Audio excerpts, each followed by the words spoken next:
Hey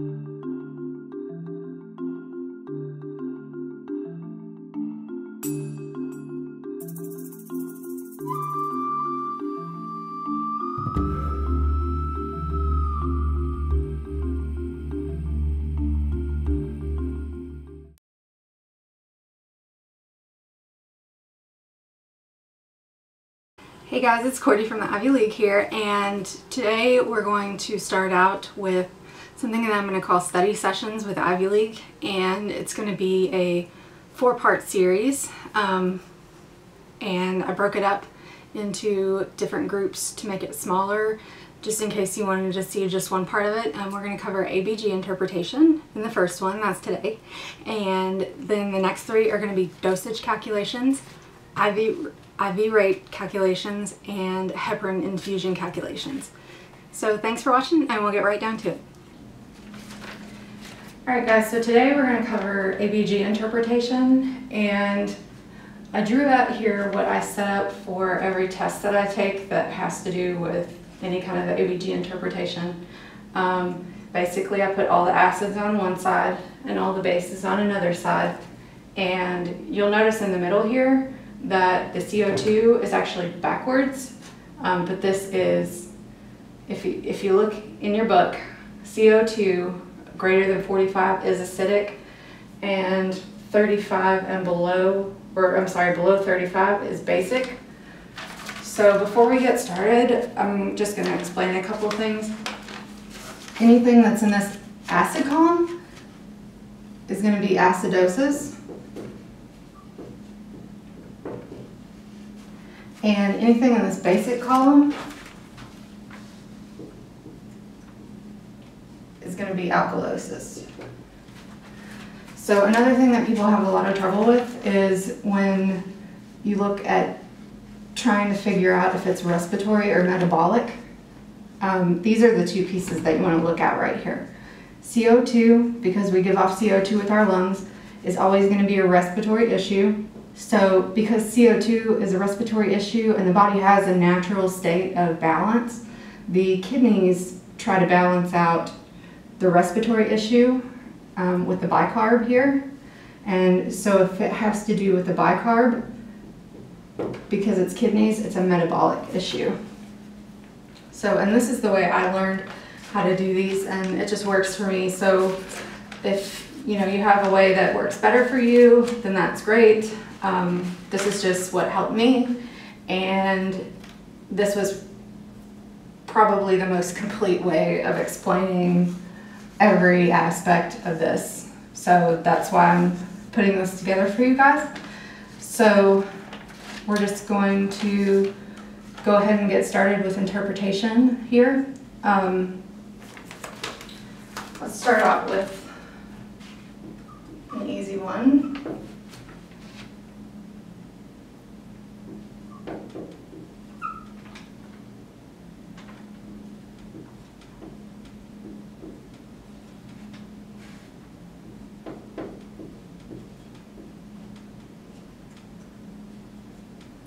Okay, so in this one we have a pH of 7.4, which falls right here in the middle. We have a CO2 of 40, which also falls right here in the middle. And we have a bicarb of 24, which falls right here in the middle. So all 3 of those are in this category. So this ABG is normal.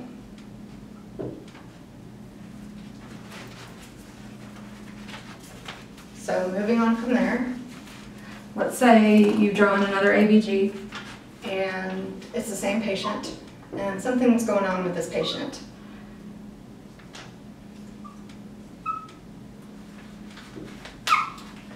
And this is going to be where these come in, and I'm going to explain this as we go along. So 7.26 is in the acidic category. So we can go ahead and write down acidosis. The CO2 is 60, which is also over here. So we can go ahead, because CO2 is respiratory, we can go ahead and mark that respiratory. And the rule with uncompensated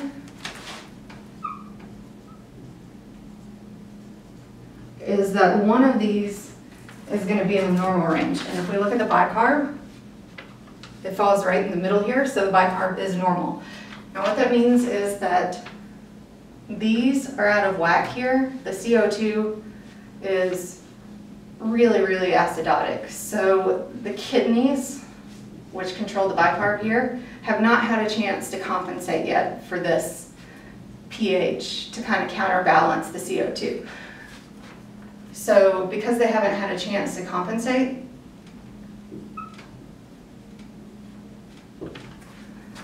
this is going to be uncompensated respiratory acidosis. And again, uncompensated, we have one normal.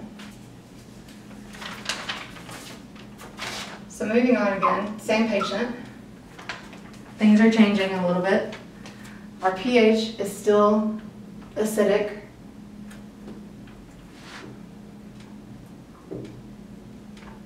So we can mark acidosis. Our CO2 still falls over here, so it's still a respiratory issue. But now we can see things have changed a little bit.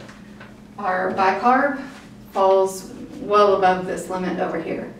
So all three of these are abnormal. The bicarb, the body has changed the bicarb to kind of counteract that CO2, but it hasn't had a chance to correct the pH yet. So it's only partially compensated. It hasn't fully changed the pH into the normal range. So it's partially compensated respiratory acidosis. Another way to remember partial compensation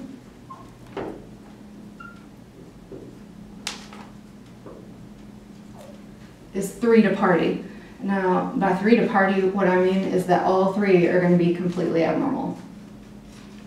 So the body is working to try to change the pH, but it's not fully done it yet. So it's right here in this intermediate phase. So we have partially compensated respiratory acidosis.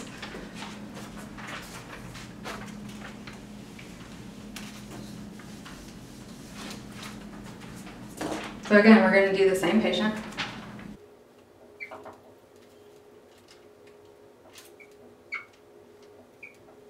Alright, so now we can see things have changed quite a bit again. The pH is normal. It falls in between these categories. When you have a normal pH like this, you kind of have to look at which side it's falling to. It's still falling on the acidic side of this arrow here. It's not fully on the other side, but it's still in that acidic range.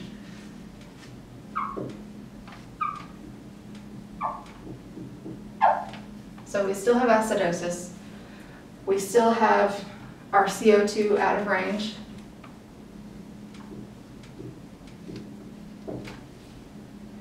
And our bicarb is out of range as well.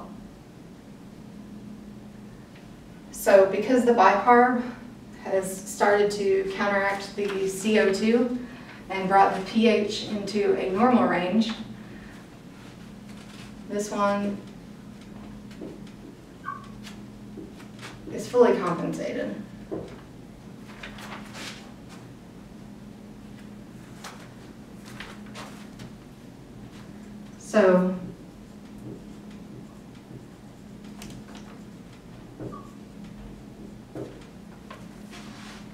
So with the fully compensated, we have a normal pH and then abnormal CO2 and HCO3.